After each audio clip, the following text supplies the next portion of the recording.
अभी तक मैंने अभिज्ञान शाकुंतलम में प्रथम अंक का 7वां श्लोक आपको पढ़ाया था। सविस्मयम्।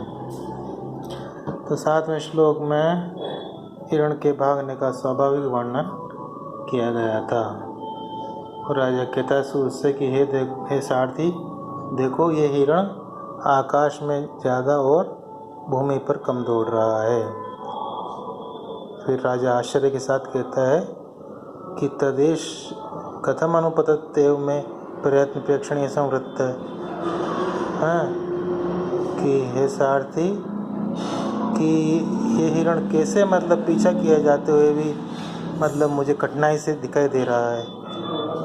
मैं इसका लगातार पीछा कर रहा हूँ तो भी क्या कारण है कि मुझे कठिनाई से देखने योग्य हो गया है। तो कहता है सारथी आयुष्मान उद्घातिनी भूमि इति मया रश्मि संयमनात् रथस्य मंदीकृतो वेग।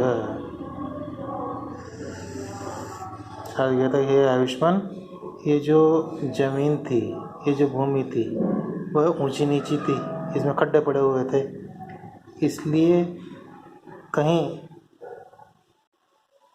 घोड़ों को चोट न लग जाए, गिर न पड़े, इसलिए मैंने लगामें खींचकर इनका वेग कुछ कम कर दिया था। ठीक है ना। इस कारण ये हिरण आपको कठिनाई से दिखाई देने लगा, क्योंकि ये ज़मीन ऊबड़ खाबड़ थी और मैंने इसलिए लगामें थोड़ी खींचकर इनका वेग कम कर दिया था घोड़ों का। कि क्योंकि कहीं घोड़े गिर ना जाएं, इनको चोट ना आ जाए, ये दुर्घटनाग्रस्त न हो जाएं, इसलिए ये ऐसा हुआ कि आपको मुश्किल से हिरण दिखाई दे रहा है। तेन मृगेश विप्रकृष्टांतर संवृत्त संप्रति संदेशवर्तिना तेना दुरासदो भविष्यति। अब क्या है कि समतल भूमि है, इसलिए यह आपके लिए कठिन नहीं होगा, है ना। मतलब आप आसानी से इसके पास पहुंच जाओगे।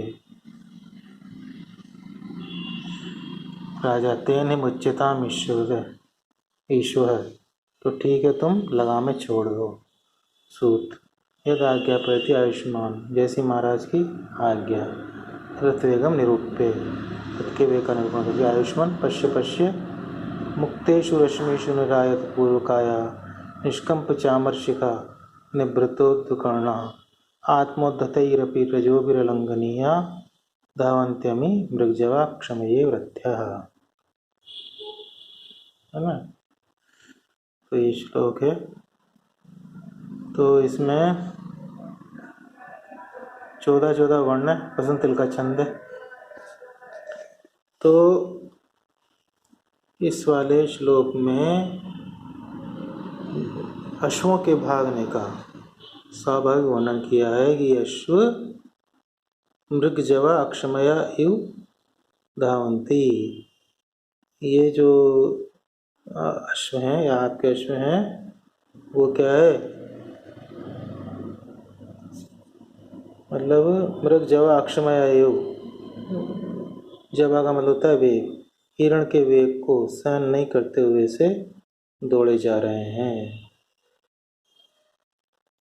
कैसे? मुक्तेषु रश्मिषु, लगामें छोड़ देने पर ये घोड़े कैसे दिख रहे हैं, कैसे भाग रहे हैं? निरायत पूर्वकाया, निरायत पूर्वकाया,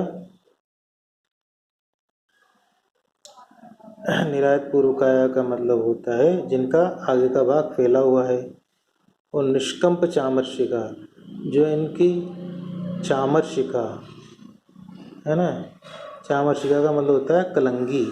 जो कलंगी है वह निष्कंप हो रही है, इसकी जो कलंगी है इन घोड़ों की वह निश्चल हो रही है, निष्कंप है। और निवृत्तोद्कर्णा, और जो इनके कान हैं ऊपर की ओर उठाए हुए हैं, ऊपर की ओर मुड़े हुए हैं। इस प्रकार ये जो घोड़े हैं, रथ्या मतलब घोड़े, वो आत्मोद्धतई रजोबी अपि रलंगनीय, अर्थात अपने खुद के द्वारा उठाई हुई धूल से भी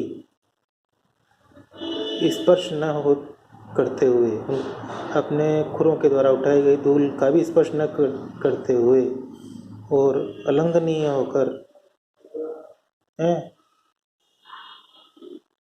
दौड़ रहे हैं। तो धूल भी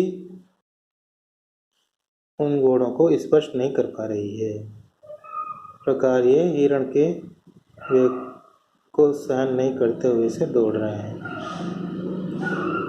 ठीक है, तो एक बार देख लीजिए।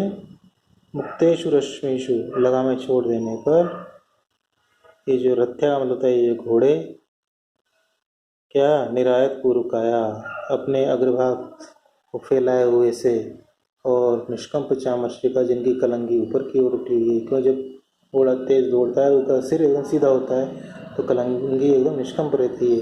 और निवृत्तोद्ध करना, उसके उनके जो कान है ऊपर की ओर उठे हुए हैं।